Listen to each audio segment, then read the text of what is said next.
Құрметті Сәбит аға, енді мен бір қазбалағаным емес, бұл көпшіліктің көкейінде жүргеннен кейін оған да бір нүкте келетін кез келді. Сіз күнде маған сұхбат бермейсіз, көпшілік мысалға несін жасырамыз, кім оңбаған, Сәбит Әбдіхалық оңбаған болып қалды да. 4 баласымен тастап кетті, ұялмай ма, жас қыз алып алды өзі. Енді еркектің ар жағындағы ойын ешкім түсіне бермейді ғой. Осы жағына келейікші, бағана өзіңіз айттыңыз, мен олар тастамағам, сұхбатыңызда да өзіңіз айтқансыз, олар өздері кетті деп. Неге осындай әп-әдемі мал табатын күйеулерін тастап кетеді олар? Оны өздеріне сұраңдаршы. Жалпы. Солай болу керек болған шығар. Демек, кінә сізден кеткен жоқ.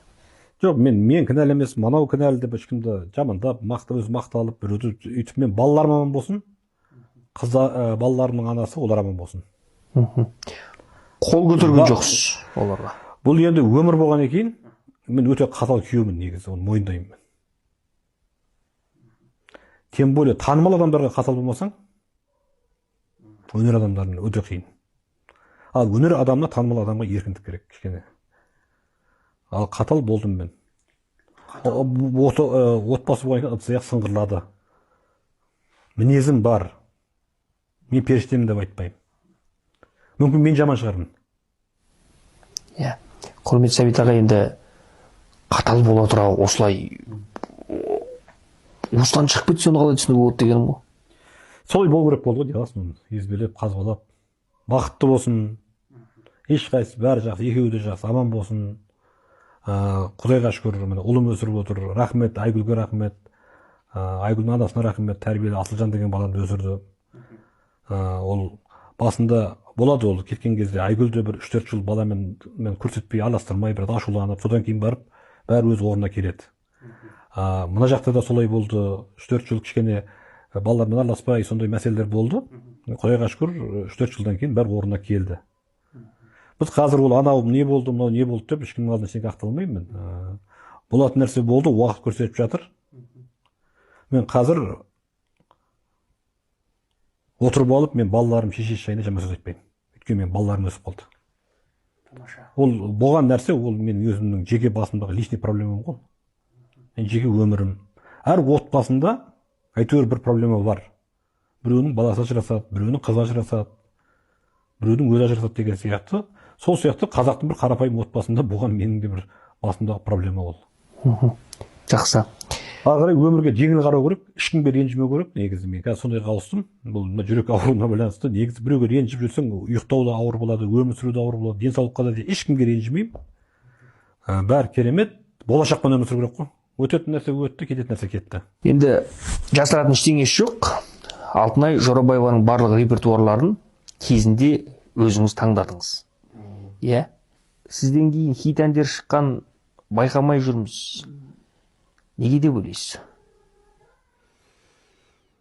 Менен кейін ештеңеге жауап бермей қоймын.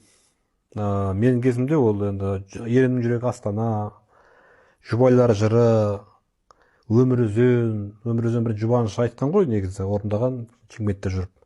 Сол кассетасын тыңдап, мына әнді орындайсың, бұл жақсы ән болады деген, жұбаныш айтып қойды деген сияқты жоқ.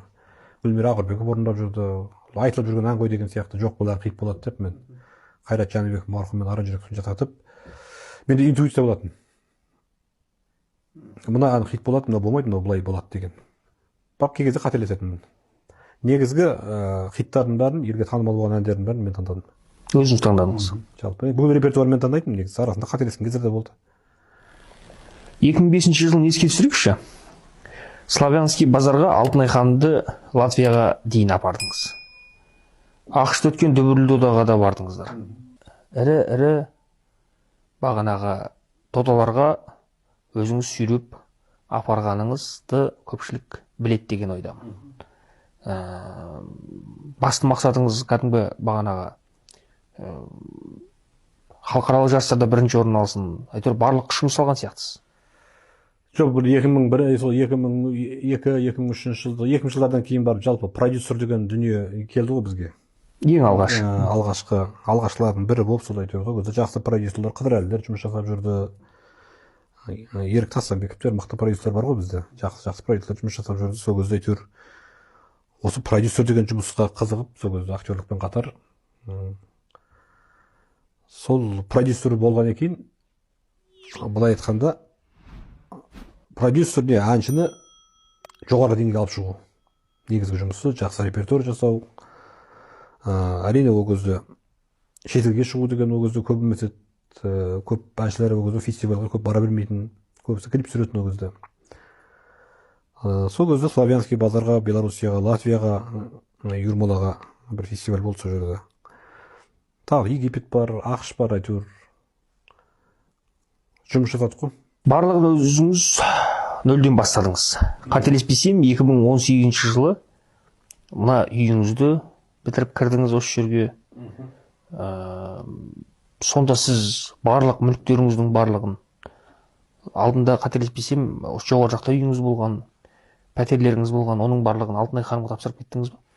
Жоқ, енді бір үй болды, енді жалпы енді отбасының үйі ғой, енді жалпы. Отбасымыздың үйі болғаннан кейін үлкен қызыма жазып бердім. Өзіңіз далада қалдыңыз? Күйеу балайында тұрдық, бір-екі жыл сөйтіп, жайлап ағайын туысқан болып, дос болып, достар бәріміз жабылып, үй салдық әйтеуір. Жақсы бәрі нормально. Мына кезде еске түсірейікші, сіз қиналған уақытта қол ұшын созған достарыңыз көп болды ма, әлде олар теріс бұрылып кетті? Жоқ, Құдайға шүкір. Достарым бәрі қасымда болды. Қасымда болды. Үлкен кәсіпкер достарым. Былай айтқанда, мына үйді менің кәсіпкер достарым салып берді. Өздері салып берді. Қарындасыңыздың үйінде 2 жыл тұрыпсыз. Сол кезге бір тоқталайықшы. Яғни бағанағы Сәбит Әбдіхалықов деген, енді өзіңіз білесіз қой, енді аға, ол кісінің аты дардай, сондай мықты өзіміздің елімізде орны жөні бар азамат. Енді 2 жыл отырып қалған кезде қасыңызға кімдер келді, кімдер табылды, соларды ашып айтсаңыз. Жалпы осы мен негізі сол кезде енді Мүсіреп театрында басшымын ғой, сол көбіне жұмысты, сол жұмыс мені негізі, сол ұжым болды қасымда. Жұмысқа көңіл бөлдім. Ұжым ғана? Жоқ, енді достар бар ғой, Құдайға шүкір, ешкім безіп кеткен жоқ менде. Негізі мен ол кезде көбіне жұмыспен, жаңа балуан шолақта тұрдық, сол кезде өзімнің бүкіл көңілімді неге жұмысқа салып жібердім болды. Достарым ешкіммен де амандаспай қойған жоқ, бетімнен безіп. Бәрі жақсы, Аллаға шүкір. Мынау телефонның кей кезде анау бір шаруамен біреулер звондайсың ғой, таныстарға. Сол кезде қазір телефон көтермей қалады кей кезде. Сол бір тапсырма айтсаң, өтініш айтсаң орындағысы келмейді. Қазір енді бұрынғыдай емессің ғой. Ол бәрі уақытша нәрсе ғой. Өмір ғой, өмірдің заңы. Мен өзі біраз азаматтарды, режиссер болсын, әнші болсын, біраз актерларды осы өнерге келуіне, біраз шығуына, үлкен сахнаға көп көмектескен. Мен өзім қалжыңдаймын. Мен сені менсінбей кеткенше көтеремін деп. Мен соны қазір сізге намекать етіп айтып жатырмын ғой. Сонда енді кейбір балалар бар, әнші балалар, кәдімгі анау қазір телефон көтермейді. Үйімде тұрған балалар бар. Мен олардың атын өзім айтайын ба, әлде сіз айтасыз ба? Не аласыз? Аман болсын, өздері түсінеді ғой.